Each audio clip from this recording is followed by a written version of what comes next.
Miquel, gracias por acompañarnos hoy en el EV Data Day. Hemos aprovechado la pausa para hacer esta entrevista en profundidad. Yo creo que era necesaria. Yo no sé si te la han hecho, intentaré hacerlo lo que mejor pueda. Pero vamos a situarnos un poco haciendo una aproximación al personaje. Como profesional llevas 40 años o más dedicándote a la divulgación de la ciencia y de las innovaciones tecnológicas. ¿Cómo empezó esto? ¿Por qué decidiste en algún momento, oye, a mí me gusta esto y yo quiero hacerlo? Bueno, ante todo, Gustavo, muchas gracias por esta invitación que aceptamos desde AV con mucho gusto. Siendo breves, bueno, ¿por qué? Yo me he dedicado siempre más que a la educación, al aprendizaje. Yo estudié física teórica, me licencié y entré en la universidad, o sea, el País Vasco, directamente allí estuve 10 años. A mí nunca me ha gustado repetir una clase, no he repetido nunca una clase, aunque tuviese grupos consecutivos. Y ahí me dedicaba a didáctica de las matemáticas y las ciencias experimentales. Y luego en aprendizaje de ahí derivé también a trabajar en la administración educativa. He sido responsable de innovación educativa del gobierno vasco una serie de años y he trabajado también en otros departamentos, pero siempre en temas relacionados con el aprendizaje. He estado en programas como Euskadi en la Sociedad de la Información. Sí, he estado, bueno, siempre muy vinculado a temas de innovación social. He sido unos años, 8 años, director de formación de la radiotelevisión vasca, en una etapa del 91 a 99, y he tenido también en el campo incluso de lo público y lo privado, en algún momento he vendido superordenadores también, porque me interesó mucho, estudié ingeniería industrial, estudié informática, soy museólogo, y también en algún momento me dediqué al jubilarme a los 65 años, tengo ya casi 70 años, al jubilarme a los 65 he trabajado también siempre en voluntariado desde joven, he sido secretario de los jubilados de Vizcaya y del País Vasco y siempre con temas de innovación. Me ha gustado siempre ese lema que era de Nokia, que no, lo de Connecting People, lo de tratar de toda esta serie de contactos. No soy un descubridor de nada, pero sí ver dónde hay un problema y a veces que junto a otro problema es una solución y ir buscando enlazar asociaciones, siempre creyendo mucho que desde el ámbito político, desde el ámbito sindical, desde el ámbito del asociacionismo, se pueden intervenir en la sociedad. Soy un militante que creo digamos, un hacker en el mejor de los sentidos, esa ética de compartir conocimiento, ¿no? Y eso me llevó a ser un ecologista y también siempre me ha interesado mucho el mundo de la mecánica. Yo creo que soy de los pocos que he dado clases de mecánica y de historia de la mecánica y por tanto yo he desmontado, instalado un palier en un coche y desde que apareció lo eléctrico ya en el año 12, y termino con esto, probé todos los vehículos eléctricos que se vendían en España y en el año 2012, hace ya más de 10 años, en Semana Santa estuve en uno de los primeros concesionarios de Tesla en Santa Mónica, que no estaba todavía ni el Model S, digamos, expuesto y ojalá hubiese invertido en aquel momento porque estaban las acciones a $15. O sea, y me interesa también, por último, no tanto con mucha gente a la que conozco porque formo parte de muchas redes, no tanto la innovación más puntera, sino la innovación que puede llegar al gran público. O sea, y que tenga un grado de accesibilidad. O sea, no me interesa algo que sea para una minoría, sino que creo que también el vehículo eléctrico está a punto de llegar a la inmensa mayoría de conductores y conductoras y es una labor excelente que tenemos por hacer. Digamos que eres en el sentido más clásico un optimista de la tecnología como un factor que puede mejorar el futuro. Pues sí, bueno, soy ante todo un optimista, creo que, y además con mucha gente que me rodea, somos optimistas que creemos en la evolución y tenemos mucha fe en la humanidad. Y la verdad es que creemos que hay que, por supuesto, cuidar los riesgos de la tecnología inherentes a cualquier novedad, pero creemos, y hemos sido testigos en estas mesas redondas también a las que hemos asistido, que la tecnología tiene mucho que aportar siempre que se supervisen también los riesgos inherentes de determinadas prácticas. Pero creemos que cuanta más inteligencia artificial, cuanta más interacción de personas, de seres humanos con máquinas, máquinas diseñadas para nuestro bien, seguramente reduciremos siniestrabilidad, reduciremos y podremos ayudar, digamos, a una cierta evolución. No es que las novedades sean per se siempre positivas, pero soy optimista en el sentido que creo que los seres humanos buscamos también el bien colectivo y podremos controlarlo, confiamos. Qué interesante. Entonces, el trabajo que realizas para promover la movilidad eléctrica desde AV parece una consecuencia lógica de todos esos años de formación, de carrera. ¿Por qué escogiste el coche eléctrico? Porque también podías haber apoyado otro tipo de innovaciones, algo más cercano al ámbito de las tecnologías de la información que parecía más conectado con tu carrera.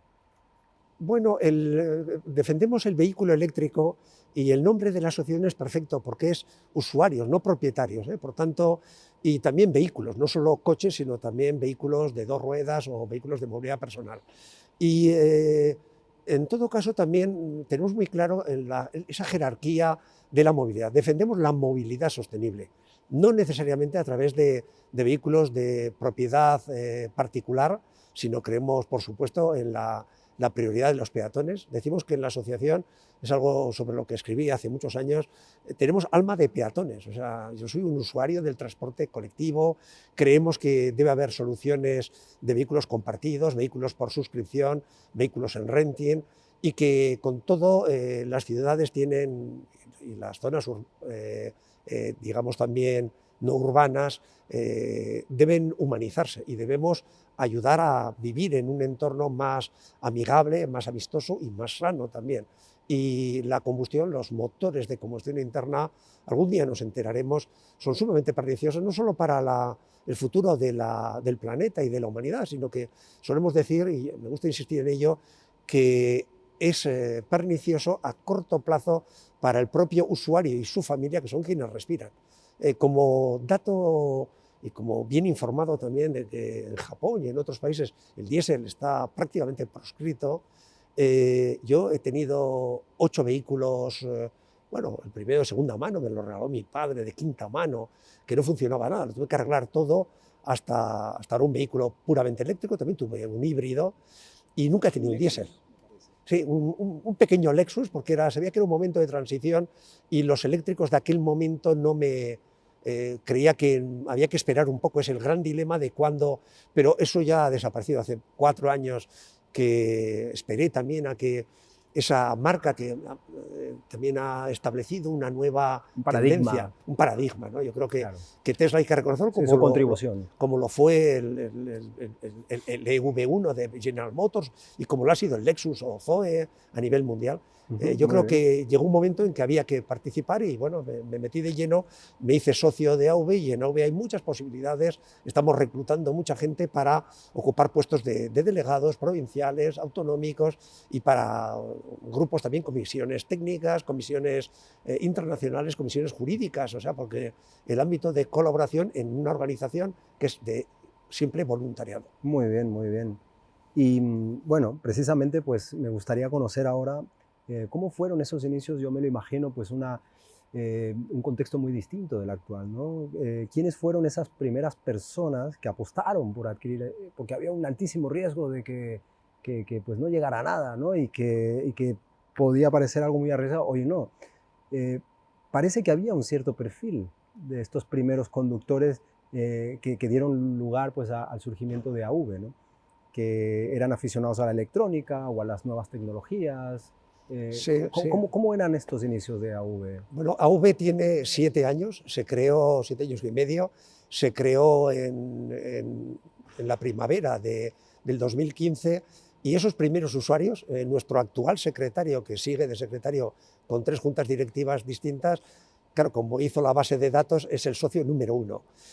Pero tenemos también socios número 1 en distintas comunidades autónomas y demás, y es cierto que era gente muy proactiva, gente muy quizás interesada por avances tecnológicos, porque es verdad que algunos los probamos, pero los verdaderos héroes fueron los que compraron aquellos vehículos que además por su primera fabricación igual no estaba tan cuidada la refrigeración de las baterías y sufrieron alguna degradación que se ha mitigado muchísimo desde hace ya años y ya no es el problema que supuso, y han sido verdaderos pioneros. Esos pioneros, muchos eran del ámbito informático, eran con formación técnica avanzada y algunos docentes también, seguramente de carreras de ciencias o matemáticas, pero también hay profesionales, había algunos taxistas que quisieron apostar, eso era más complicado porque está vinculado a su modo de vida, y sin embargo yo creo que el usuario que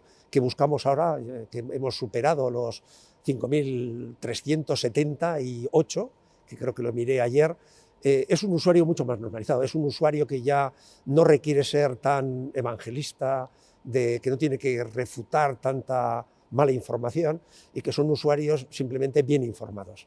Son usuarios inteligentes que se han dado cuenta de que para su caso particular, y eso ese es el servicio mejor que ofrece AV.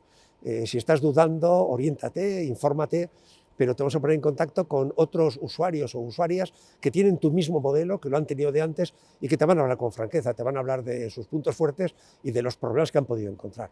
Y les vamos a ayudar a elegir el modelo a comprar o a suscribir o a rentar, y les vamos a ayudar también a elegir soluciones de recarga domésticas, el tipo de seguro, el tipo de contrato energético, y eso es lo que hace AV fundamentalmente. Muy bien, muy bien. Entonces, me atrevería yo a decir que entonces ya empieza a entrar una generación de early majorities, ¿no? Ya no de early adopters, que son los que acogen ahora a los nuevos socios, que serían early majorities. Y aquí es donde viene a colación pues la teoría tan acertada, ¿no? de Everett Rogers, que con su teoría de la difusión de las innovaciones tecnológicas le atribuía a aquellos early adopters del pasado, es decir, los primeros socios de AV, el control de importantes recursos para absorber la posible pérdida debido a una innovación no rentable y la capacidad de comprender y aplicar conocimientos técnicos complejos. Y en este sentido, el innovador debe ser capaz de hacer frente al alto grado de incertidumbre sobre una innovación en el momento en que el innovador la adopta. ¿Habéis pensado en ello? ¿Habéis sido conscientes quizás cuando os hablan, alguien lo dice, pues igual, mira, sí, pero ¿lo habéis hecho conscientemente? ¿Habéis hecho este ejercicio? Yo creo que ha habido un grado de consciencia bastante notable. Me temo todavía, Gustavo, que en esa curva de distribución normal de Roger, todavía en el número, en el porcentaje global de usuarios de vehículos particulares, todavía estamos en el 2,5% o poco más. Por tanto, son los auténticos innovadores, ni siquiera adoptadores tempranos, que llegaría hasta el 16%. Pero es verdad que está entrando ya, esa es una distribución, digamos, estadística, pero cada vez está entrando más usuario por razones muy pragmáticas. También tengo que insistir que entre los pioneros y entre los que hemos entrado en una época preliminar, había también una conciencia ética y ecológica significativa. Y ahora también hay razones más, digamos, basadas en las zonas de bajas emisiones o a restricciones que animan a decir, bueno, y la sorpresa para muchos de estos usuarios que se han incorporado a AV es que era una maravilla. Y yo creo que por eso nuestra recomendación básica es, mira, te lo estamos contando, te lo damos con datos, te lo damos con muchas experiencias de autor, de gente que lo ha vivido, de personas que lo han vivido en etapas más difíciles, pero lo que te recomendamos, haz una prueba, ensáyalo y verás que jamás vuelves atrás. Muy bien. Es un poco lo que se hizo con los cambios automáticos y lo que pasó también, hay que tener una perspectiva histórica para imaginar el futuro.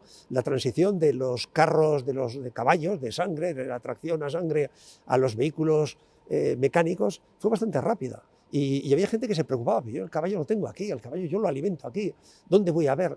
Yo creo que es otro de los grandes enemigos de la adopción, es la inercia, aparte de una desinformación en parte interesada, porque hay 350.000 plazas, 350.000 puestos de trabajo que están vinculados a nuevas formas de trabajo, de mantenimiento sobre todo y de reparación de vehículos de combustión interna que tendrán que adaptarse, pero de una forma muy responsable con una visión macroeconómica también, lo que sugerimos es que la industria española y la industria europea debe acometer esta transición, porque si no, la situación será peor. Aguantará unos años, pero conviene sí, digamos que prolongar, promoviendo abordar soluciones a una problemática, al final sale más caro, ¿no? Es lo que quieres decir. Sí, pero bueno, sucede que España también en esta adopción de algunas novedades suele quedar un poco rezagada. Hay razones igual,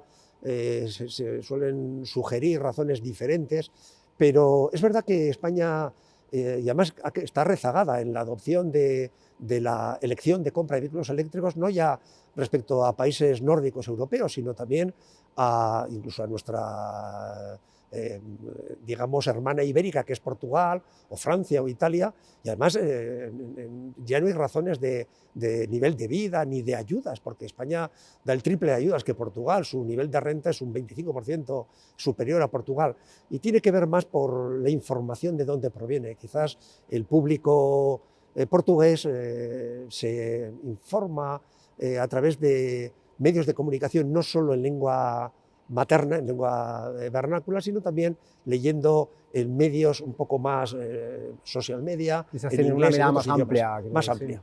Yo creo que en España está fallando un poco y atribuimos y pedimos la colaboración, y hay grandes medios que lo hacen muy bien, pero pedimos que los más media también no exacerben esas noticias que son las clásicas del periodismo. Niño muerde perro, o sea, pues será más noticia, pero los vehículos eléctricos son muy fiables, son más seguros, son más baratos incluso en el periodo de explotación, incluso en la adquisición ya, porque se ha alcanzado ese equilibrio, excepto en las gamas más económicas y de tamaños de segmentos más pequeños. Muy bien, muy bien. Tocaremos este tema de la política, digamos, un poco más adelante, pero digamos, antes de entrar, me gustaría redondear, ¿no?, la cuestión de los early adopters.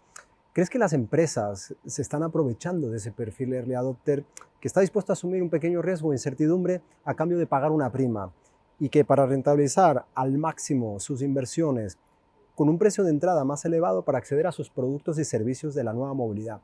¿No crees que sería más conveniente reducir las barreras de entrada económicas, estoy hablando, para que haya una adopción masiva más acelerada, como ocurre en países como Noruega, y así pues igual vamos a ganar todos, las empresas y los ciudadanos? Bueno, Gustavo, tengo que ser muy prudente como representante de una comunidad muy plural de personas que han optado además por fabricantes muy distintos, y esa es una sospecha que puede ser legítima y que podría responder a decisiones también legítimas, no sé si acertadas o no, eso yo creo que no son acertadas, no serían acertadas, de algunos fabricantes. Nosotros hemos, en colaboración con otras asociaciones internacionales de usuarios de vehículos eléctricos, hemos aplaudido decisiones como las del grupo Stellantis o de Volvo Motors, que en el grupo de constructores europeos de vehículos se han incluso alejado de esa organización, ACEA, porque les ven que no hacen esta apuesta. Quizás por aquello de sacar una ventaja para las, seguro que inevitables e innegables costes iniciales de transformación, pues acaso sea así. Pero creemos que esa política no debe ser muy válida, por lo menos perdurando en el tiempo. Creo que poco a poco, y estamos haciendo un gran esfuerzo, y por eso AV se está acelerando también en su difusión de información, porque es el principal tesoro que ofrecemos a cambio de ninguna cuota, ni de inscripción, ni de mantenimiento. Yo creo que cada vez se está propagando más boca a oído, esta información de que ese sorpaso de las ventajas del vehículo eléctrico son todas. Sí, hay viento a favor, ¿no? Hay viento a favor. La COVID, de la dependencia energética está esa de inercia, Rusia, ¿no? hay como un viento a favor, ¿no? Eso es, hay un viento a favor, pero en el mercado español quizás hay todavía algunos agentes que lo están obstaculizando. Hay particularidades, evidentemente, a nivel nacional en diferentes países, más allá de las tendencias globales, ¿no? Parece que es una cuestión paradójica en la que pueden haber muchas lecturas. Es decir, no se venden más coches porque son más caros que los de combustión, o por el contrario no se invierte más por parte de la industria en aumentar la producción porque no se venden tantas unidades. ¿Qué fue primero, el huevo o la gallina? Bueno, también es de combustión, sobre todo de las gamas más accesibles, está por debajo o sea, que hay incluso un dumping que sería ilegal. El beneficio está en el mantenimiento, en las averías a lo largo del tiempo. Entonces, es verdad que los propios fabricantes y toda la cadena de valor implicada en vehículos eléctricos tienen que tener un beneficio real en el momento de la venta, porque luego el mantenimiento es inexistente. A sabiendas de que el coste de mantenimiento es menor. Eso es que es menor y que no va a ser una fuente de beneficio. Por tanto, luego también están las propias estrategias de amortización de inversiones. Bueno, hablamos de que la conectividad y el software pueden ser un sustituto de ese beneficio a largo plazo, ¿no? Por supuesto. Como pasa con Tesla, que cobra sí. por las actualizaciones. Todos los vehículos eléctricos vienen dotados de más capas de inteligencia asociada, de más capas, decimos, de software. Esa anécdota, estereotipo de que es un ordenador o un smartphone con ruedas o algo por el estilo, es que apreciamos los usuarios. Yo no quiero tener, me encanta un coche con V8, digamos como una joya de la tecnología, pero no lo quiero que tenga que hacerme cargo de su mantenimiento y de su historia. Tenemos muy cerca, es un gran admirador y colaborador de un museo de Rolls-Royce muy cerca de Bilbao, en Torre Luizaga, y que es una auténtica joya, pero eso no es son práctico. Joyas de la ingeniería, pero que hoy en día está demostrado que... Y que además, por razones de sostenibilidad, que los objetivos del milenio y la propia descarbonización del planeta no es una opción, es algo que hemos de asumir todos porque produce muertes prematuras, está produciendo muertes en otras partes del planeta, o sea que es una opción que no cabe ni contemplarla y por tanto esta decisión global se va a producir y es completamente inevitable. Entonces me parece un poco extraño que haya quien quiera siquiera plantearla como opcional, o sea, es una opción que no existe, pero luchamos contra ciertos miedos a veces avivados por algunos agentes, ¿no? Y un poco ya extrapolando el discurso a nivel europeo, ¿no? Vamos a centrarnos en esta parte del mundo. Como ya ocurre en otros ámbitos, y antes ya lo has mencionado, que al sur le cuesta un poco seguirle el paso al norte. ¿Qué es lo que está pasando, Miguel? ¿Hay un factor cultural? ¿Es simplemente económico? ¿O hay intereses creados para que esto sea así, donde hay presiones un poco que se dejan sentir más en el sur que en el norte? Seguro que es un mix de argumentos diferentes. Sin duda, el precio inicial de adquisición es una barrera. En las gamas digamos, de quienes eligen para comprar o para suscribir o para alquilar coches relativamente accesibles. Pero es una diferencia de precio que se está amortiguando, que va a desaparecer, porque además a los propios fabricantes hay otra tendencia, y es que, en parte por la crisis de microchips, etc., los coches económicos de combustión nuevos van a desaparecer, porque su valor, además de reventa, va a ser nula en muy pocos años, y por tanto es un cúmulo de razones. El precio de adquisición nos llegan, además tenemos informaciones, fuentes propias, que es una barrera, la desinformación, también esa inercia de decir, bueno, y yo, si no tengo, que es verdad también, España tiene una estructura, somos el país proporcionalmente, claro, líder en ascensores, que es un transporte público muy seguro y siempre eléctrico, ¿no? Y lo cual indica que vivimos, digamos, en pisos verticales, donde además somos en gran proporción propietarios. Y esto significa que no hay somos líderes mundiales, a continuación viene Corea del Sur, etc. Qué interesante. Y eso significa es decir, España que no hay, es líder en otro tipo de movilidad eléctrica, que tiene también que es la principal. y que tiene un cierto coste de acceso, y que no es tan económico, que es como instalar un elevador. Eso es, pero como aquí las comunidades de propietarios son de propietarios que viven en su propiedad. Y el envejecimiento de la población también contribuye a ese tipo de... Tenemos 10 veces más ascensores por población que Estados Unidos. Qué interesante, qué interesante. Y esto no pasa con el coche. Y lo que sucede, eso obra en contra del vehículo eléctrico, porque no es el modelo de vivienda unifamiliar donde uno pueda tener su propia instalación de autoconsumo, que no es objeto de nuestra asociación, pero sí que la mayoría de nuestros usuarios o usuarias tienen también fórmulas de este tipo. Yo suelo contar a modo de anécdota que todavía no tengo ninguna, tengo muchos amigos y no tengo ninguna amistad que me diga, oye, ven aquí que tengo un surtidor de gasolina, o sea, que cuando vengas tengo aquí gasolina gratis porque la depuramos o la destilamos de aquí. Y sin embargo es muy fácil encontrar gente y decir, oye, ven a mediodía que tengo una sobreproducción. Bueno, y quizás esto sale un poco del guión, pero ¿tú sabes qué coste tiene de media un ascensor para una comunidad de vecinos de 5 pisos, de 5 plantas? Sí, lo sé. ¿Qué coste puede tener? Bueno, el coste anual supera los 1.000 euros. Y el coste de mantenimiento. El coste de mantenimiento. Pero de la inversión inicial. La instalación es bastante fuerte. Sí. Vale, pero esto se amortiza, es decir, tú tienes un ascensor para 10 vecinos, 10 propietarios, un coche no. Exactamente, y revaloriza bueno, la excepto propiedad. el sharing, el renting, pero Sí. hablamos de Ya la ha habido también, hay que decirlo, aunque sea fuera del tema, que también la propia legislación ha favorecido, y no ya la obligatoriedad, a partir de, creo que son 2 plantas, de tener ascensores, sino la posibilidad de hacer el retrofit, que también estamos pidiendo desde AV. Entiendo. Entonces, que coches puedan hacer la reconversión. Entonces, digamos que a pesar del viento a favor que hay para el coche eléctrico en España y en Europa, las condiciones regulatorias son aún más favorables para la industria de los ascensores que para los coches, a pesar de toda ¿no? Relativamente. Tiene que ver también con los destinatarios. Insisto que el que se viva en soluciones habitacionales verticales de propietarios, eso favorece que la gente tome esta decisión. Pero es verdad que si entramos ya en lo que son la política de España, sí que apreciamos y valoramos muy positivamente digamos, las opciones que el Ministerio, el MITECO, de transición ecológica adopta. Creemos que son medidas que hemos de aplaudir, pero quizás desearíamos una mayor contundencia en la aplicación de regímenes sancionadores para que por ejemplo, que debían entrar en vigor el 1 de enero de este año, al que quedan 14 días, de los centros comerciales, esa obligatoriedad de tener sí, no se está cumpliendo, los 25, lo sabemos.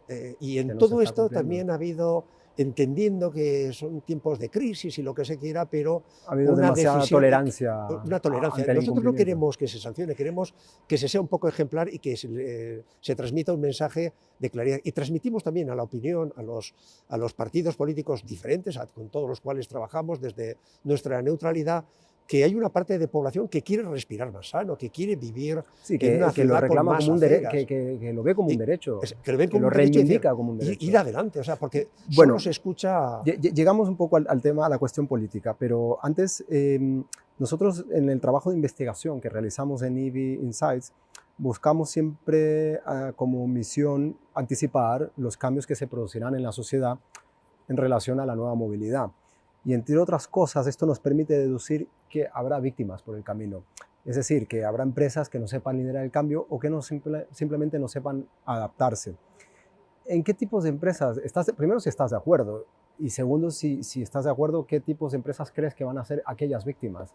Bueno, yo creo que creyendo en la evolución de las especies, en la evolución también de los ecosistemas humanos de producción, y de economía en los que vivimos, y sabiendo que ya no es que vivamos un tiempo de cambio, sino que es un cambio de era también global que está produciendo, siempre hay víctimas y normalmente, además esto es ineluctable, no son los más fuertes los que sobreviven, ni los líderes, son los que tienen mayor capacidad de adaptación, los que escuchan digamos, lo que se está produciendo, los que escuchan también, por eso pedimos tener una voz propia a los que finalmente hemos de tomar la decisión. Nosotros, aunque contamos con personas que trabajan en todas estas empresas energéticas o de fabricantes o de infraestructuras, les pedimos que cuando hablan como dirigentes o como representantes o como delegados de AV, se pongan el gorro de los usuarios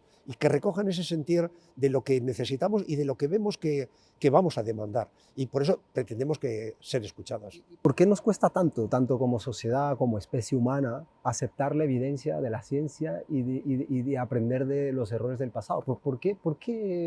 Te lo pregunto ya como hombre de ciencias, ¿no? Bueno, ¿Por qué? es una cuestión casi más incluso filosófica, ¿no? No voy a citar al autor, pero creo que no hay que menospreciar la pereza o la torpeza. O sea, yo creo que a veces todos preferimos no cambiar, o sea, que no cambie nuestro entorno. Y sin embargo es una mala decisión, digamos, no seguir digamos, no movernos cuando el escenario se mueve, porque te quedas atrás. Pero sí va a haber víctimas y a veces hay que aprender y seguramente sorprenderá. Hay que aprender también de la historia, de cómo se citan muchos casos, ¿no? Pero lo que fue el caso de Kodak, tiene un museo maravilloso en Rochester. Es un paradigma, ¿no? De Es un la paradigma. falta de adaptabilidad de una empresa. Bueno, es bastante comprensible. Ellos lideraban el negocio químico de las soluciones. Ellos inventaron la cámara Sí, no digital. era solo un producto, era una cadena de valor. Era una cadena, pero acabaron desapareciendo otros casos de Nokia o lo que se quiera. Y digamos que tenemos indicadores que demuestran que la mejora de la experiencia de la conducción eléctrica, tenemos indicadores presentes, actuales, ¿no? Por ejemplo, en nuestra investigación hemos descubierto que las redes de recarga preferidas por los usuarios como primera opción, más de un 50% se decanta por aquellas empresas emergentes o redes alternativas, entre los cuales también puede haber entes públicos locales y regionales, ¿vale? O sea que hay inversión pública y privada. Y este mismo comportamiento también se repite en otros sectores, como puede ser la misma automoción, donde cada vez más ganan cuota de mercado fabricantes americanos, asiáticos, en detrimento de los europeos. Ya la evidencia lo está diciendo. A pesar de esto hay un cierto rechazo al cambio o un inmovilismo, ¿no? Como dices tú. Bueno, yo creo que también es algo muy estudiado también en mercadotecnia y en estudios económicos.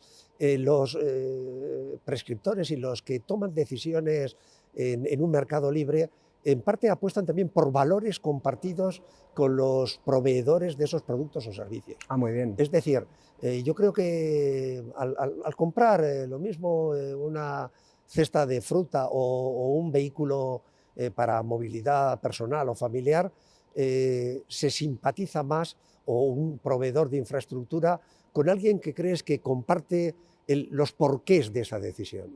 Y en ese sentido hemos premiado en una encuesta a nuestros más de 5.000 usuarios y han salido respuestas muy curiosas, donde pequeñas, ahora ya son pymes, ¿no? Pero en su momento eran casi startups, han sido premiadas frente a premiadas por el usuario.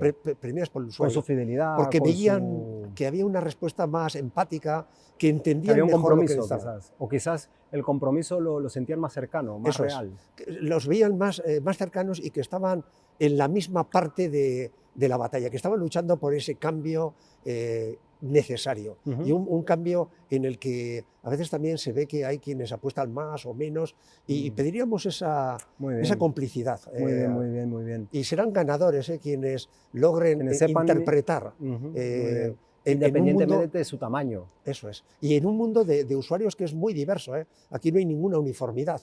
Hay personas de edades muy distintas, de género, de niveles sociales muy diferentes, pero hay empresas que están haciendo guiños y decir, yo quiero descarbonizar el planeta, yo me comprometo, y estamos oyéndolo, que hay quienes, todo el mundo lo predica, pero hay quien demuestra con hechos que de verdad ese mensaje lo llevan a su comportamiento interno. Y ahora sí que entremos ya vamos a poner los pies en el barro. ¿Qué pasa con la creación de la mesa de gobernanza de puntos de recarga que creó el gobierno español? Es un hecho muy interesante, porque por un lado es una señal de que hay una cierta voluntad política, pero por otro lado puede también hacerse una lectura como que es el reconocimiento de que la adopción del vehículo eléctrico en España y el despliegue de la infraestructura no va como nos gustaría, ¿no? Porque si no, no sería necesario crear una mesa de gobernanza de puntos de recarga. ¿Por qué no estáis en dicha mesa? Y sobre todo si hay un caso similar. Yo lo encuentro algo como muy pintoresco, ¿no? De que haya que crear un ente para regular la implantación de los puntos de recarga, ¿no? Bueno, lo dices muy bien. No sé si existe, creo que no. y creo que en parte es debido a lo que apuntabas. El retardo yo creo que ha preocupado al Ministerio y al propio Gobierno central, y aplaudimos la decisión de crear esta mesa de gobernanza y creemos que están convocando a agentes que tienen mucho que decir.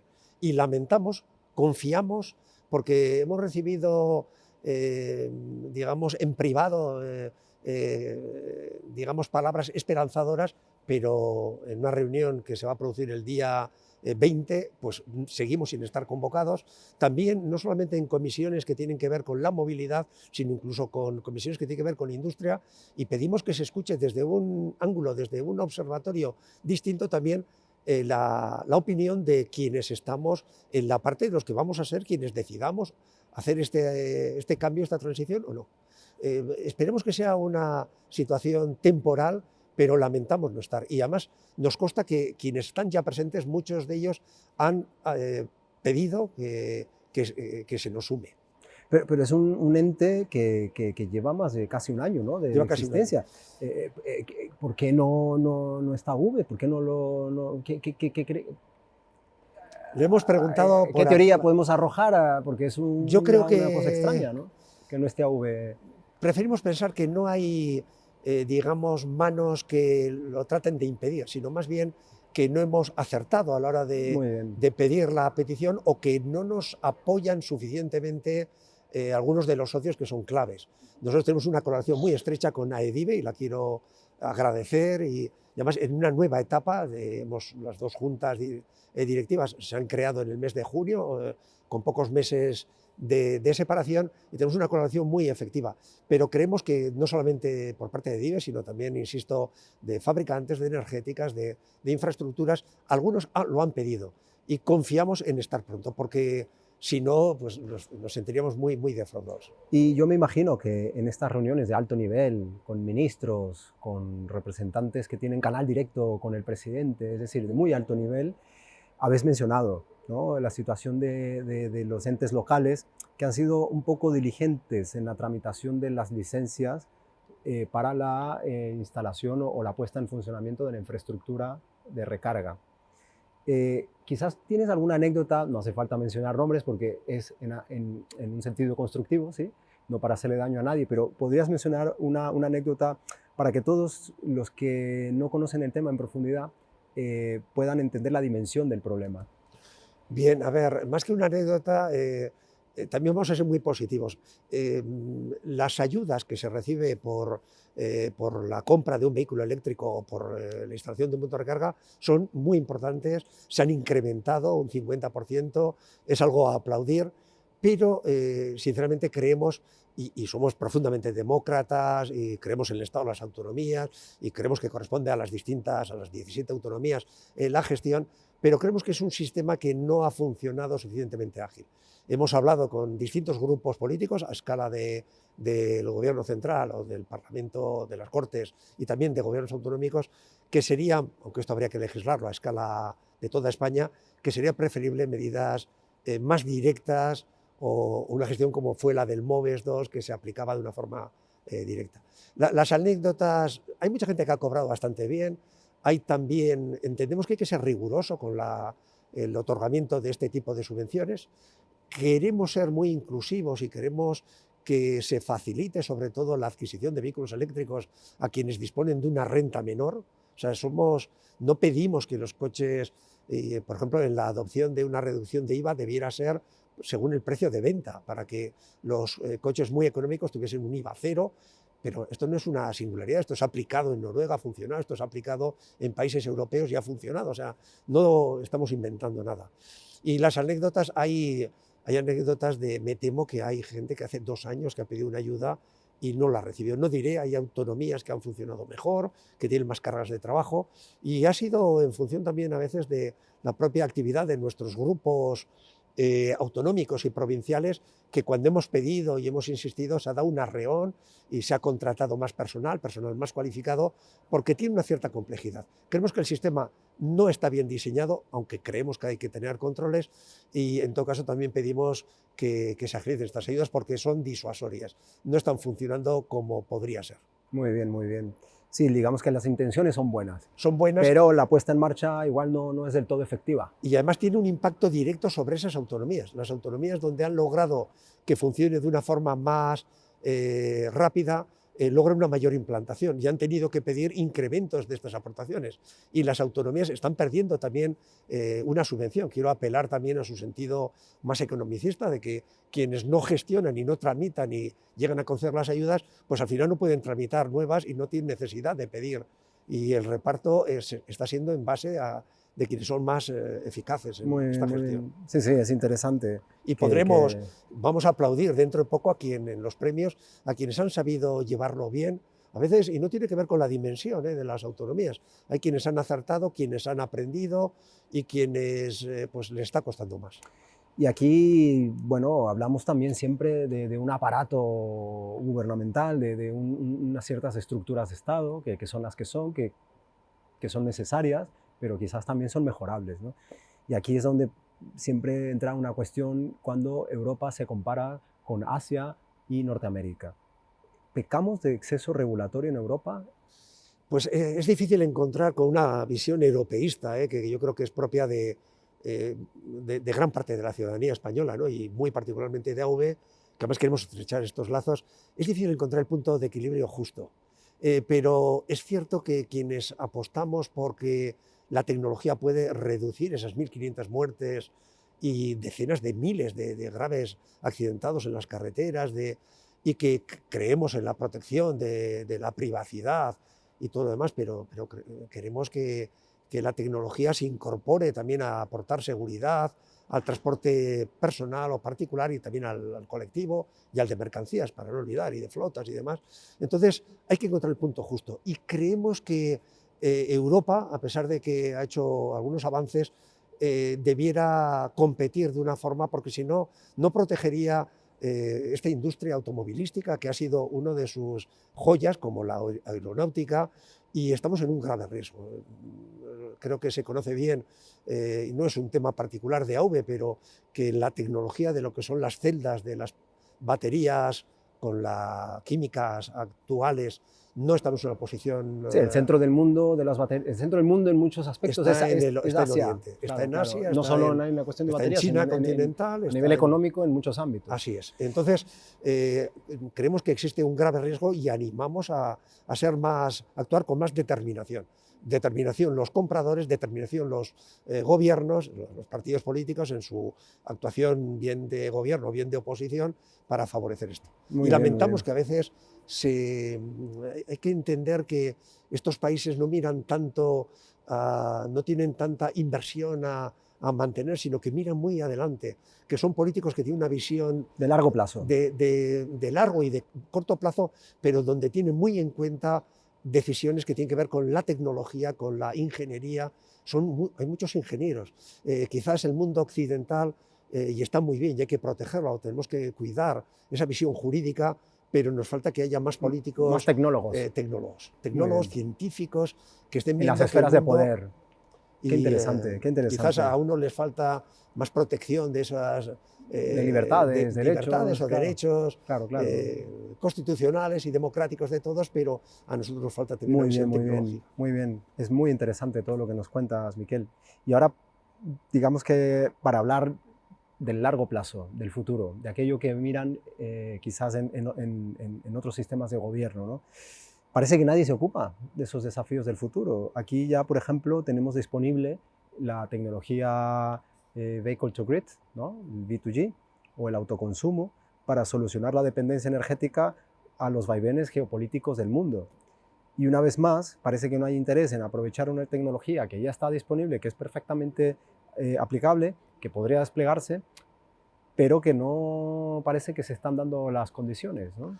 Bueno, entre las innumerables que no las hemos enunciado, pero ventajas de los vehículos eléctricos está esta posibilidad de servir de almacenamiento, de buffer, para que desde los vehículos eléctricos se contribuya a equilibrar la red eléctrica o cualquier otro destino. Lo cierto es que sí que hay iniciativas muy dignas de alabanza, lideradas por empresas españolas punteras en este tipo de tecnologías.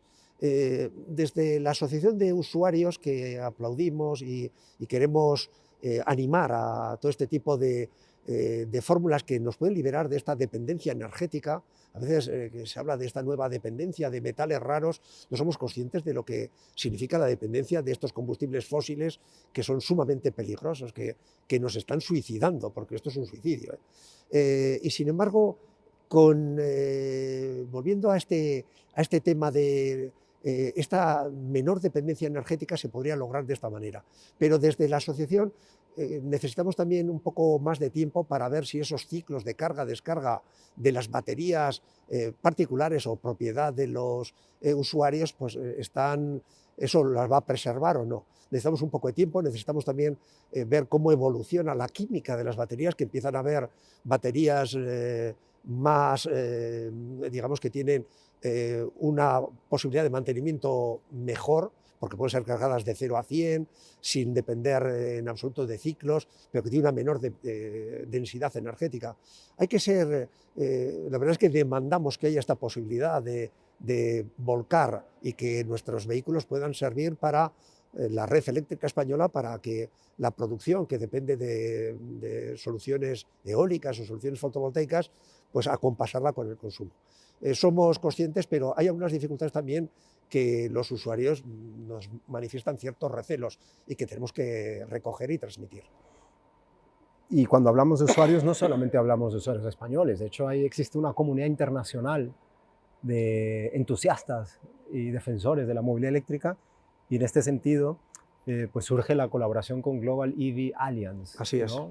Cuéntanos un poquito acerca de esta integración. Bueno, esta alianza global de vehículos eléctricos tiene presencia me parece que son 34 países distintos, de todos los continentes. Está Australia, están varias organizaciones en Estados Unidos, están presentes en Colombia, por supuesto en toda Europa, incluso en Sudáfrica y algunos otros países, y es una gran oportunidad porque nos refuerza a todos. Incluso nos hemos incorporado un poco tardíamente, fue un objetivo que la nueva Junta Directiva también, bueno, anteriormente también se había manifestado, de entrar y con ánimo de coliderar. Estamos manteniendo unas relaciones, coliderar al menos el sur de Europa, que tiene una situación un poco rezagada, especialmente España, pero ese sur de Francia, Italia, Portugal, queremos liderarla y nos da mucha fuerza. Y somos una organización además con voto, porque ahí hay organizaciones distintas, algunas no tienen derecho a voto, y nuestros 5.000, casi 400 usuarios la hace relevante. Democracia directa. Y es democracia directa, que ahora también estamos, eso es lo que requerimos también al MITECO y al IDAE, que cuenten de una forma un poco más directa. Tenemos una relación también muy especial con Suiza, a la que nos encanta esta democracia muy directa, que han tenido que poner una limitación de referéndum. Nosotros queremos que se nos deje opinar, porque tenemos criterio y tenemos algo que aportar. Estupendo. Y digamos que pensando en esta iniciativa internacional, se podría quizás establecer un paradigma para precisamente persuadir a las esferas de poder, ¿no? de integrar a esta base de usuarios en las esferas de poder, en cuestiones que se pueden abordar desde una perspectiva global, con un beneficio muy pragmático y muy directo. Ahí tenemos, por ejemplo, bueno, ahora mismo tenemos la situación tan compleja, ¿no? De la interoperabilidad en las operaciones de recarga. Y un paradigma podría ser los dispositivos de recarga para teléfonos móviles, ¿no? Que recientemente la Comisión Europea estableció como una obligatoriedad que hubiera un estándar de tipo C y todos los móviles en Europa puedan ser recargados, e incluso me parece que esto va a ser también aplicable a los ordenadores. Empieza con el móvil, pero el mismo tipo C, USB-C, será aplicable también para ordenadores. Y esto, evidentemente, pues tuvimos que padecer durante 20 años una cierta complejidad y costes innecesarios, ¿no?